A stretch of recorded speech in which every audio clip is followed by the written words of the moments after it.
Hi hello నమస్తే welcome to Shobha creations. ఈరోజు నా వీడియోలో సమోసాని ఒక డిఫరెంట్ వేలో తయారు చేస్తున్నానండి. ఫస్ట్ నుంచి లాస్ట్ వరకు ఎక్కడ స్కిప్ చేయకుండా చూడండి. Thank you so much. నా ఈ ఛానల్ని లైక్ చేయండి, షేర్ చేయండి, తప్పకుండా సబ్స్క్రైబ్ చేయండి. యాక్చువల్గా సమోసాని ఆలు కానీ లేకపోతే మటన్ చికెన్ అలాగా వెజిటేరియన్ వాళ్ళైతే ఆలు అండ్ మీ వాళ్ళైతే చికెన్ కానీ మటన్ కానీ పెట్టుకుంటారు. అలాగా సమోసా తయారు చేసుకుంటారు. ఆలు సమోసా ఎక్కువ మంది నేను చూసినప్పుడు ఏంటంటే పై పార్ట్ వరకు తినేస్తున్నారండి, లోపలిది మాత్రం ఆ స్టఫింగ్ పార్ట్ మాత్రం అలా వదిలేస్తారు, పడేస్తూ ఉంటారు, వేస్ట్ అయిపోతూ ఉంటుంది. అలా కాకుండా మొత్తం కంప్లీట్గా సమోసా తినాలి అంటే ఈ విధంగా తయారు చేయండి. తినడానికి చాలా ఈజీగా ఉంటుంది, టేస్ట్గా ఉంటుంది, చాలా క్రంచీగా క్రిస్పీగా ఉంటుందండి. చివరి వరకు ఎక్కడ స్కిప్ చేయకుండా చూడండి. Thank you so much. ముందుగా ఒక బౌల్లో మైదా పిండి తీసుకున్నానండి. దాంట్లో వాము, సాల్ట్, కొద్దిగా ఒక 3 to 4 స్పూన్స్ ఆయిల్ వేసి ముందుగా కలిపి పెట్టుకోవాలి. కలుపుకొని ముద్దొచ్చేలా కలుపుకొని తర్వాత అందులో వాటర్ వేసుకొని ఈ విధంగా చపాతీ ముద్దలాగా కలిపి పెట్టుకోవాలి. ఇప్పుడు 2 బాయిల్డ్ పొటాటోస్ని తీసుకొని గ్రేట్ చేసుకోవాలండి, లేకపోతే చక్కగా స్మాష్ చేసుకోవాలి. అందులో red chilli powder, garam masala, kasuri methi, salt, కొద్దిగా టర్మరిక్ పౌడర్ ఇవన్నీ వేసుకొని మొత్తం మిక్స్ అయ్యేలాగా చక్కగా ఫోర్క్ తీసుకొని కలుపుకోండి. వీలైతే చేత్తో కూడా కలుపుకోవచ్చు. తర్వాత అందులో కార్న్ ఫ్లోర్ ఒక 3 టేబుల్ స్పూన్స్ వేయాలండి.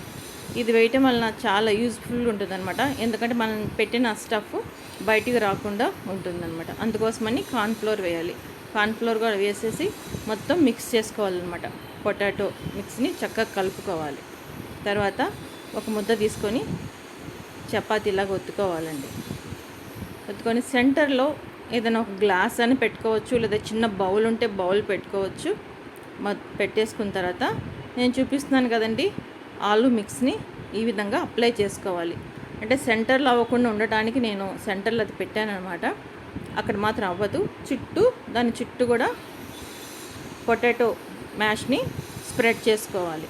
ఆ సెంటర్లో ఖాళీగా ఎంప్టీగా ఉంది కదండి, అక్కడ ఏం చేస్తారంటే వాటర్ని అప్లై చేసుకోవాలి. కొద్దిగా వాటర్ని అప్లై చేసేసుకోవాలి ఈ విధంగా అనమాట. సెంటర్ సర్కిల్ మొత్తం వాటర్ అప్లై చేసుకోవాలి ఈ విధంగా. తర్వాత ఒక కట్టర్ తీసుకొని చూడండి ఈ విధంగా కట్ చేసుకోవాలి. స్ట్రైట్గా అడ్డంగా మళ్ళీ కార్నర్ కట్ చేసుకుంటే ఈ విధంగా కట్ అవుతుందండి. ఇప్పుడు ఈ ఎడ్జెస్ నుంచి సెంటర్కి ఈ విధంగా వ్రాప్ చేసుకుంటూ రావాలండి. ఈ విధంగా అనమాట 1 by 1 ఇలా వ్రాప్ చేసుకుంటూ చుట్టుకుంటూ రావాలన్నమాట. ఈ సెంటర్లో వాటర్ పెట్టాం కదండి, అంటే సెంటర్ పార్ట్లో, అందుకోసమని చక్కగా అంటుకుపోతుంది అన్నమాట, ఓపెన్ అవ్వదు. ఈ పొటాటో మ్యాష్లో మనం కార్న్ఫ్లోర్ వేసాం కాబట్టి ఆ పొటాటో కూడా బయటికి రాకుండా ఆయిల్ పాడవకుండా ఉంటుంది. అందుకోసమే మనం కార్న్ఫ్లోర్ వేసాం అనమాట పొటాటోలో. ఈ విధంగా చక్కగా అన్నీ కూడా ఈ విధంగా చుట్టి పెట్టుకోవాలి. చూసారు కదా ఎంత బాగుందో. సమోసా ఫోల్డ్ చేయడానికి రాని వాళ్ళు కూడా దీన్ని తయారు చేసుకోవచ్చండి. ఇవన్నీ కూడా చేసుకున్న తర్వాత ఆయిల్ వేడెక్కిన తర్వాత ఈ విధంగా 1 by 1 వేసుకొని గోల్డెన్ బ్రౌన్ కలర్ వచ్చిన తర్వాత సర్వింగ్ ప్లేట్లోకి తీసేసుకోవటమేనండి, అంతే. ఇప్పుడు ఇంకొక మోడల్ చూపిస్తున్నానండి. సేమ్ చపాతీలా ఒత్తుకున్న తర్వాత ఆలు పేస్ట్ని సెంటర్ మొత్తము అప్లై చేసుకోవాలన్నమాట. ఎడ్జ్లో వదిలేసి, ఇందాకేమో సెంటర్లో మనం అవ్వలేదండి, చుట్టూ అప్లై చేసాం. దీనికేమో సెంటర్ అంతా చక్కగా పొటాటోని పెట్టేసి ఎడ్జెస్ని అలా వదిలేసాం అనమాట. వదిలేసిన తర్వాత చూసారా ఎడ్జెస్ అంతా వాటర్ అప్లై చేసి ఈ విధంగా ఫోల్డ్ చేసుకోవాలి. ఎడ్జెస్ అంతా క్లోజ్ అయిపోవాలన్నమాట. ఈ విధంగా చక్కగా ఫోల్డ్ చేసి పెట్టుకొని ఒక నైఫ్ తీసుకొని నీట్గా, లేకపోతే కట్టర్ ఉంటుంది కదండి, ఒక కట్టర్ తోటి ఈ విధంగా స్ట్రైట్గా కట్ చేసుకోవాలి. గార్లిక్ బ్రెడ్ లాగా వస్తుందండి కటింగ్. ఈ విధంగా అనమాట చక్కగా కట్ చేసుకోవాలి. ఇప్పుడు ఒక్కొక్కటి తీసుకొని ఈ విధంగా ట్విస్ట్ చేయాలండి. ట్విస్ట్ చేసి నూనెలో ఫ్రై చేసుకోవటమేనమాట.